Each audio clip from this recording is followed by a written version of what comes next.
Mercedes coming out of the shower, it's like, I mean, it is almost like Psycho. It should be a it's shock. like we're building to it, and then it's breasts, Right. and it was just very different from anything else I've seen in other movies. I thought it was magic. That's so funny. I didn't rewatch the movie, but I do remember that. Well, first of all, obviously she wouldn't be nude, so that was a problem. And I'd never done anything like that. But I always knew that the impact was supposed to be what it would feel like. So even though I had to do fake boobs and stuff, I still wanted it to have that kind of startle of this totally uninhibited person, even though the actress was not doing that actually because we had to use a body double. But anyway, that kind of the way that feels when you're, especially a younger person, where you're like, wow. Yeah, we're still in the stage where we're sort of afraid of our bodies. And Ksenia and I actually both saw Right this now? movie. We don't know. When this movie came out. Did that end? When did that stop? Ksenia and I both saw this movie in theaters with our respective mothers when it came out. So we were definitely in the stage where this film was so impressionable. So I think all the feelings about like your body developing were very, approached in a way that felt very real. It was also the first movie that acknowledged the existence of sex toys for me and probably a lot of other young women. But I always appreciated how it wasn't shown in like a scary or taboo or like you shouldn't ever touch this way. It was shown in a very like inviting, like teenage girls should experiment and use it. Which they did. You were so good in that. Remember? I feel like that was just. Do you remember that? Like Natasha's orgasm day. Yeah. I remember the dance. Well, the dance, but I haven't seen it in a million years, but I do. It was very simple. It was basically, Did you guys buy me a vibrator and say use this or something? Or did somebody else get it? Well, we had a very old fashioned. It was a very old fashioned kind of vibrator that you like wouldn't. It was But I remember 1970s looking vibrator. Like it was like a banana in a banana box, and it was like. Are you sure it wasn't a banana? No, but I just remember that it was kind of like because I remember maybe it was because I had gone to a Orthodox Jewish school growing up or something. But I'd never really experienced anything with a dildo, and I feel like that was homework or something. Was like you use breasts. I wasn't a virgin or anything, but I was like, oh yeah. No, I remember. I just remember practice? working on the orgasm. Mm-hmm.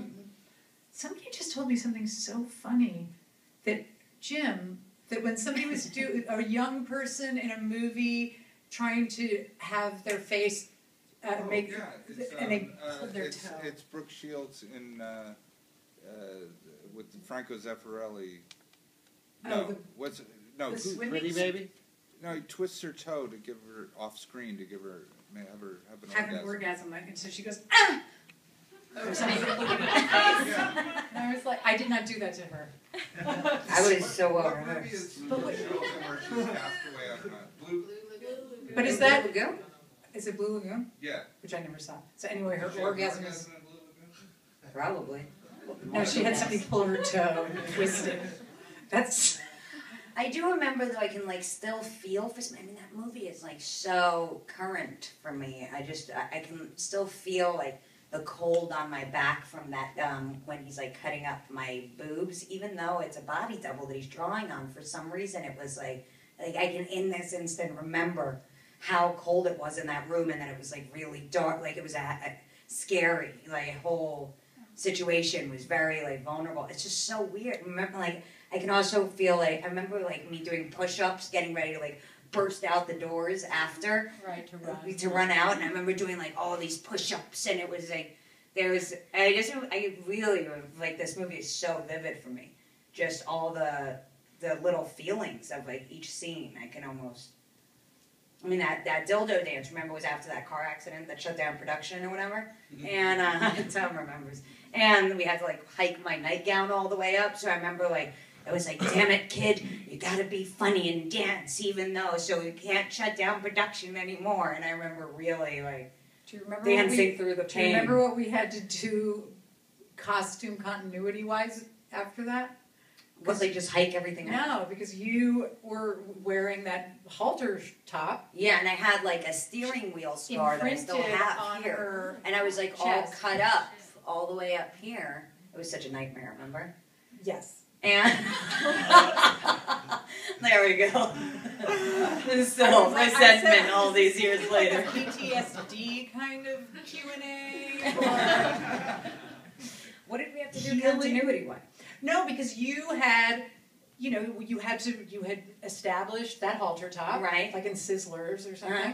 and then you had to wear it again, which Uh-huh. in continuity. So Uh-huh. we couldn't give you another shirt. Yet you had a steering wheel imprinted on your thing. You're so welcome. I think that it might have been when you were moving into the next apartment. So maybe you're holding like the Carole King album like this to block it. Wow. I think we did something like Ingenious. remember just being like, okay, oh yeah, tapestry. That'll do it. But it was crazy in the sense also that it made it feel like it was this epic sort of like apocalypse now stretch of it was never going to get because through. it was like that. Was it? Unfortunately, even though it was a tiny movie, it was very hard to make for Why was it lots so of reasons. hard? Because oh my god, so many reasons. Because it was the first time I made something that wasn't like just me in my own basement making something. Making my art films or making theater, and then suddenly having people With opinions. patrolling Yeah. and taking things away from me and not giving me things I wanted, and it was really weird. It was a kind of a hazing into the grown-up world of filmmaking. I mean, I remember also always feeling, because like Tamara very quickly for me became like what she still is, which is very much like I put her up on this sort of, this pedestal of like, okay, this is what I'm going to be like when I grow up. And then like when you had a kid and everything, it was very like satisfying for me because I was like, okay, so I'm going to be okay, And because I was like so much just saw her in that role because I was sort of like playing in essence a version of her. And I remember that it was really the first time, because I was sort of like tough guy, New Yorker kid or whatever from my own weird story. I never really had a strong sense of what, all this kind of like bias towards women in filmmaking was about. Like I'd never really been in a lot of like casting couch scenarios because I was too like, what are you trying to do? Sleep with me for the part? No thanks, pal. Like I was sort of like that type as opposed to like leading. Maybe it's because I didn't have breasts.